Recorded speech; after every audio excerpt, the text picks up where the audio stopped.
কি ব্যাপার, আজকে যে স্যার এখনো ক্লাসে আসেননি? কি হলো, শীতে জমে গেলেন নাকি? কেন রে, স্যার আসেনি বলে কি তোর পেছনের পটি আটকে গেছে?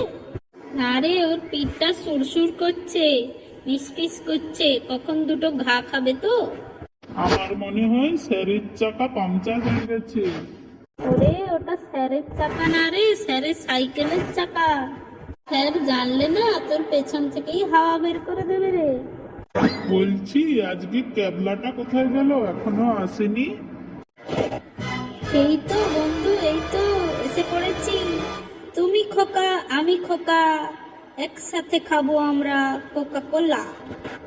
তা স্যার এখনো আসেননি নাকি? টেকোটা কোথায় গেল? এই তো, টেকো ইজ কামিং, মানে তোদের sir is coming. Good morning sir. হ্যাঁ হ্যাঁ, গুড মর্নিং গুড মর্নিং। কিন্তু আগে কতক্ষণ মর্নিংটা গুড থাকবে তা দেখতে পাবি। বলছি, সামনের সপ্তাহে তোদের স্কুলে একটা প্রোগ্রাম হবে, বাচ্চা নাম্বার 1। তা তোরা প্রোগ্রামে অংশগ্রহণ করবি তো? হ্যাঁ স্যার, হ্যাঁ স্যার, কিন্তু স্যার আমরা তো বাচ্চা না। বাচ্চা না? যেন তোরা বাচ্চার বাবা। তা আজকে তোদের আমি আজ থেকে রিহার্সাল স্টার্ট করব, ঠিক আছে? ঘরের কাজবাজ কিছু পারিস তো নাকি? হ্যাঁ স্যার, আমি ভালো বাসন ধুতে পারবো। আমার বাবা রোজ দিন বাসন ধোয় তো, আমি তার কাছ থেকে শিখে নেব। হ্যাঁ স্যার, আমার বাবা তো রোজ দিন মশারি গুছায়, আমি মশারি গুছাতে পেরে যাব। আরে, আমি তোদের বাসন মাজা মশারি গোছানো এগুলো বলিনি। ও তো আমি রোজ দিন বাড়িতে করে স্কুলে আসি। কিন্তু তোরা নিজেদের ব্যাগ, পেন্সিল, বই, খাতা, টিফিন, জলের বোতল এগুলো গোছাতে পারবি তো? হ্যাঁ স্যার, সব বাঁয়ে হাত কা খেল, সব পারবো স্যার। বলছি স্যার, ফুড প্যাকেট ট্যাকেট থাকবে তো নাকি? হ্যাঁ, ফুড প্যাকেট তো থাকবেই। আচ্ছা, এইসব বাদ দে। আমি তোদেরকে কয়েকটা ধাঁধার প্রশ্ন করছি, ঠিক আছে? তোরা সঠিক সঠিক উত্তর দিবি কিন্তু। বলতো, কোন বাচ্চা কাঁদে না? স্যার, ভালো বাচ্চা কাঁদে না, মানে গোপাল। গোপাল বড় সুবোধ বালক, তাই সে কাঁদে না। ওরে না রে না, উত্তরটা হলো চৌবাচ্চা। চৌবাচ্চা কাঁদে না। হ্যাঁ স্যার, হ্যাঁ স্যার, চৌবাচ্চা কাঁদে না। চৌবাচ্চা যদি কাঁদে তাহলে চৌবাচ্চা তো ওভারফ্লো হয়ে যাবে। বাহ কচা বাহ।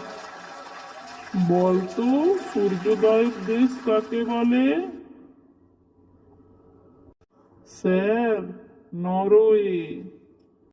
হ্যাঁ, একদম ঠিক, একদম ঠিক।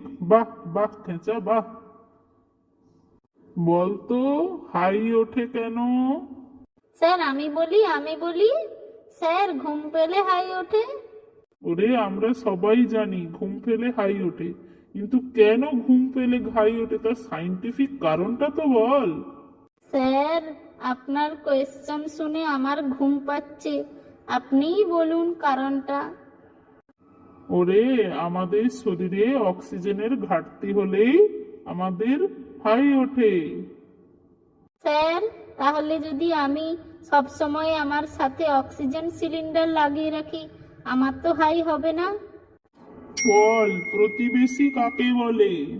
স্যার, যারা অল টাইম পেছনে বাঁশ দেয় তারাই হচ্ছে প্রতিবেশী।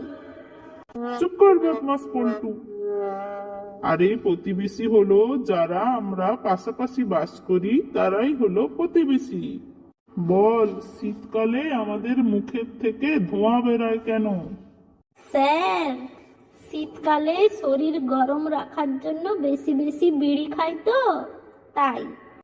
এই লম্পট ছেলে, বদমাস! বিড়ি খাওয়া? বিড়ি খাওয়া বের করছি। বিড়ি খেলে মুখ থেকে ধোঁয়া বেরোয় না।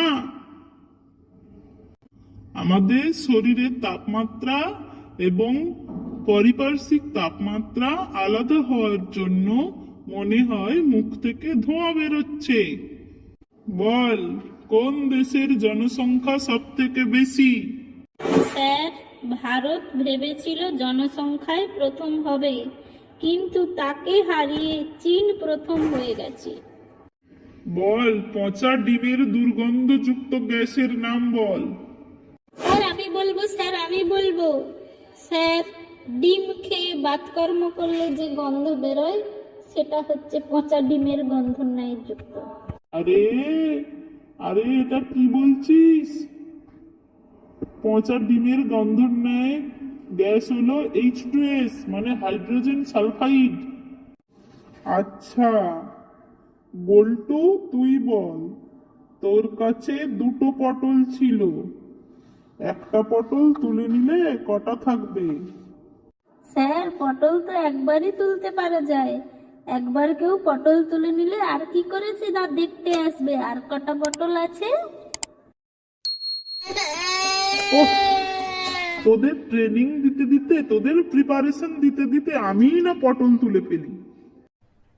अरे कहना क्या चाहते हो? বন্ধুরা, এরকম পটল তুলতে চাইলে না, মানে এরকম হাসির ভিডিও দেখতে চাইলে আমাদের চ্যানেলটি সাবস্ক্রাইব করুন, শেয়ার করুন, লাইক করুন।